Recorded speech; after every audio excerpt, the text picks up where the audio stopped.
I remember driving home on a Friday afternoon hearing on the news that the police had found a little 2-year-old boy home alone in an apartment, and he was tied to the sofa.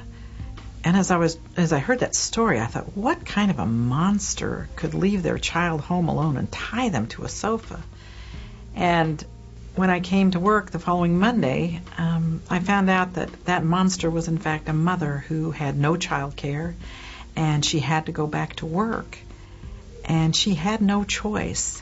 And what she'd done with the little baby was tied him to the sofa and left a potty chair there and a bowl of water and some food. But she tied him to the sofa so he wouldn't hurt himself in her apartment while she was gone to work for the day. And I think that it was around that time that Sister Berta taught me that in many instances our mothers have two bad choices. And whatever choice they make, we can be critical of them. If the mother had not worked, we'd have called her lazy and shiftless. But the fact that she got a job and went to work and didn't have any other choice but to leave this child home alone because she had no child care, we could be critical of that too. Tyrell's back. What's up, Tyrell? Spider-Man was just here. On a good night, Tyra Walker gets 6 hours of sleep. A single mom, she raises her 4 children, working and maintaining a 4.0 GPA in college. About 5 years ago, I was in a domestic violence shelter, just separating from my husband, my children's father. And from there, I went into drug treatment. I felt like I wasn't a good mother. I felt like they deserved better. Tyra's family advocate at Operation Breakthrough helped her move from a residential recovery program to her own apartment, where she pays 0 rent based on her income as a work-study student at Penn Valley Community College. I believe I can make it. Tyra is one of the strongest women I have ever met in my entire life. She, on a daily basis, just conducts herself with such poise, strength, commitment, love, and honor to her children. Today I have 9 months clean from drugs and alcohol, and every day is still a challenge, but I look forward to it.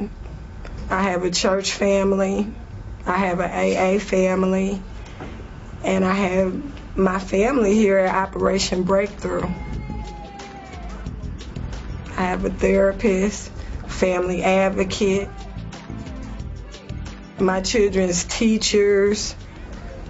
You know, they've all been supportive of me and my children, and I'm thankful for where I'm at today.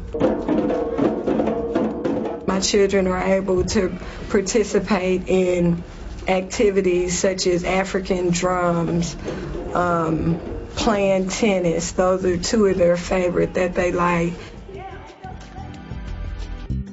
My life is my children, and being here at Operation Breakthrough has helped me to build on my relationship with my children. You know, so every day is a new opportunity, and I'm willing to look at that new day and say, come on, I'm ready to go.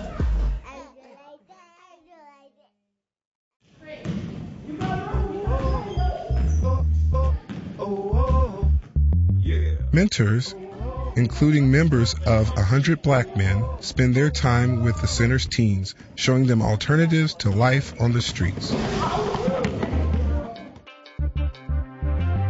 Learning to read is another key to the children's success. Operation Breakthrough's literacy program begins with the babies and goes all the way through the ACT prep class for teens.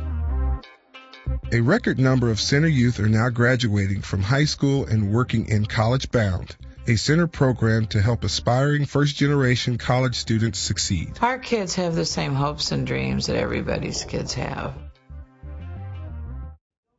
You know, I've watched Sister Berta and Sister Carita leave the center over the years with as many as 11 children in tow, their foster parents and their adoptive parents. And as I watch them walk out of here at night, I wonder how.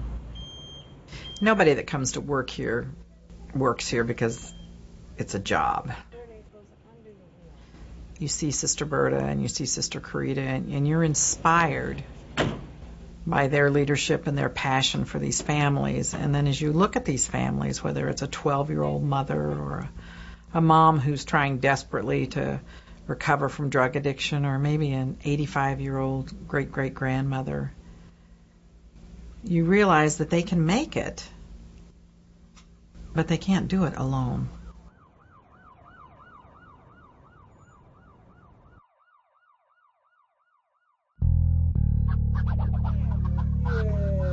Operation Breakthrough's recent building expansion made space for 200 additional children. Yet there are more than 500 children still out there at the dangerous intersection of poverty and race, waiting to get in.